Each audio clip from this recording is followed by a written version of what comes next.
Bring 'em in, work 'em out, throw 'em out. Bitch. Keyword. Throw him out. Brooklyn shook her head as she reached for the toilet paper. She took the last square and a piece of the paper that's glued to the roll, smacked her lips, then folded the paper to make it a little thicker before she wiped. Loud snores escaped her bedroom, seeping into her tiny serene bathroom through a cracked door in front of her. A louder sigh escaped her mouth, unconcerned about whether she disturbed Richie's sleep. She reached to her left, turned on the shower, then stood up from the toilet. Brooklyn waited for the water to get hot and steamy before stepping in. She was convinced the steam and heat allowed her pores to breathe. Let her tell it, she found the cure to breakouts. She stepped into the shower, planning out her Sunday in her head. She had a lot to do, but her day didn't start until noon, and it was 8 in the morning. She stayed in the shower for about 10 minutes. She turned off the water and reached for the coconut oil she kept near the tub, rubbing it over her damp skin like a ritual. Brooklyn grabbed her black silk robe from the pantry door, massaging oil in her skin before slipping it on. She walked up to the foggy mirror, wiped off the section so that she can see, but the steam caused it to refog. Brooklyn grabbed her electronic toothbrush, let the water from the faucet run on it before brushing her teeth. As the mirror cleared, she caught herself watching Richie, bundled up across her bed. She lowered her eyes, almost if she had cast a spell on him. He must have felt the stares and heard her slamming cabinet doors and drop shit because he started to wake up. Richie sat up on the bed and let out a big stretch. Bae, what time is it? Why are you up so early? I thought we had an agreement. No sleepovers. Brooklyn responded without giving his question another thought. You didn't seem to have a problem with it last night or earlier this morning when I had you screaming. Brooklyn shot him a side eye, unimpressed. You getting too comfortable. I already. Before she could finish her sentence, Richie strolled into the bathroom, scooped her up, and set her onto the counter, damn near into the sink. Richie, I am. Oh, oh my. She reached her arm behind her, trying to find a grip on something, but she took a hold of the mirror. Richie was between her thighs. Heat shot through her, a warning and an invitation all at once. She was supposed to be in control. She was supposed to be setting boundaries. Yet, here she was, gripping the mirror, already losing herself to him again. Brooklyn regained her composure and lifted Richie's head off his plate. No, for real. You gotta go. I have places to be. I thought we would spend the day together. I don't know why you thought that. She stared at him, waiting to grasp his thought process. Man, here you go with this bullshit.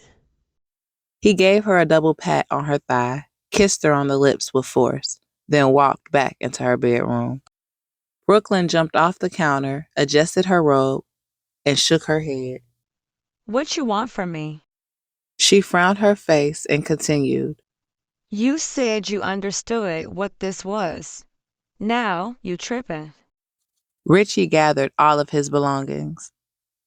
When am I gonna see you again? I'll text you.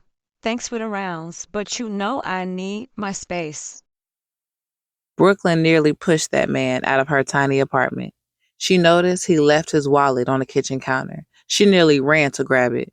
Without a second thought, she opened the patio door, yelled over the balcony.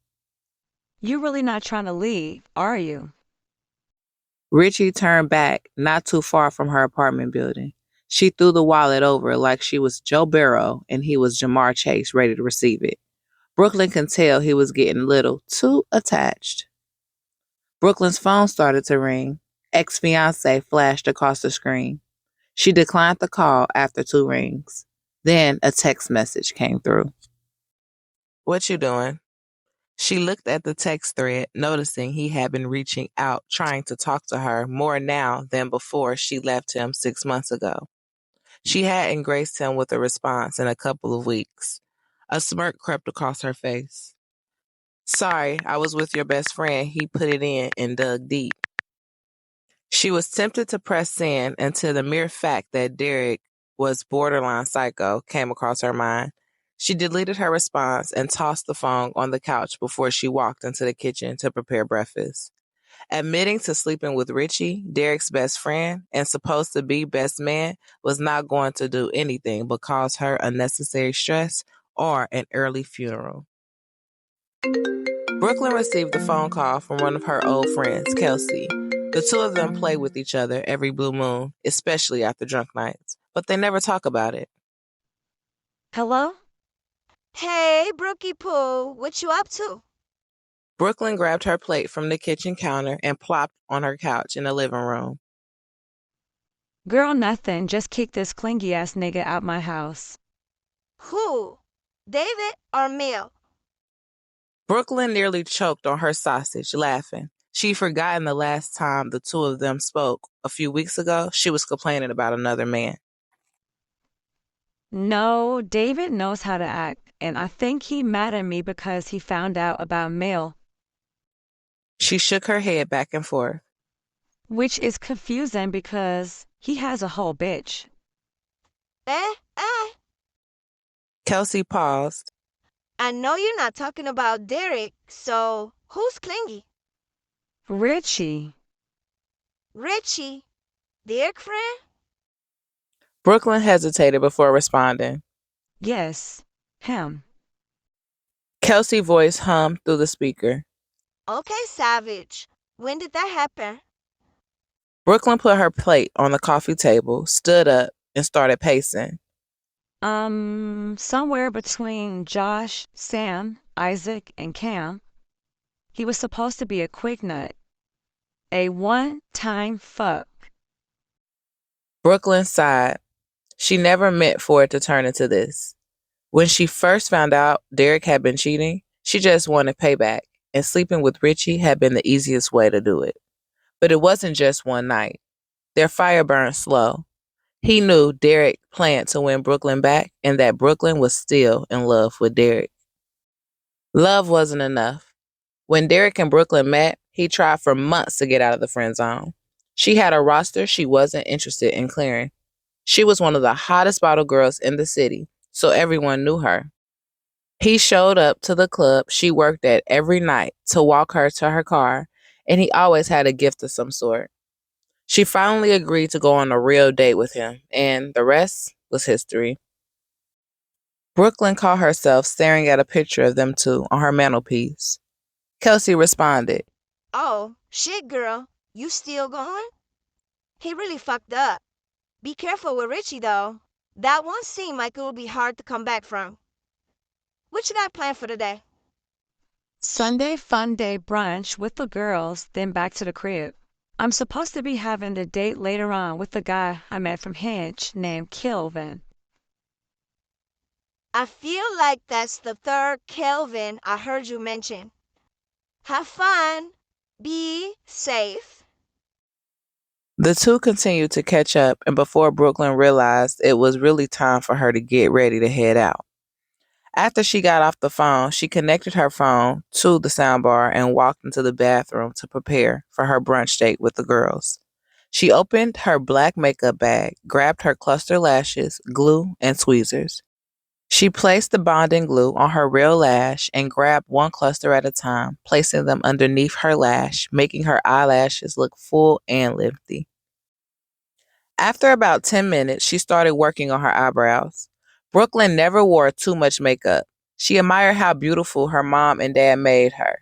She felt like she was the perfect combination.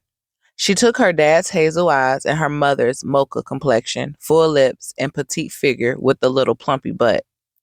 She even embraced the slit in her eyebrow that she got from a boy in high school named Rashad. He threw a screw that fell from the table across the room and hit Brooklyn in the eye, cutting her eyebrow. She had to get 3 stitches. And she got her get back on graduation day when she made him eat her cake in the stairwell of the school. She put on her purple bodycon dress, tan sandals, then slapped on some lip gloss. She paused in front of her full-size mirror in the living room before heading out. Damn, I look good.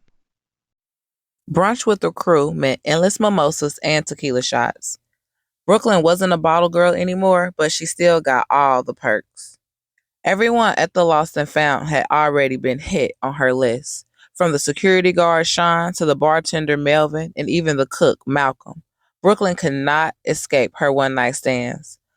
They all were confused when she randomly stopped responding, and Brooklyn liked to gaslight them and ask them why they stopped hitting her up.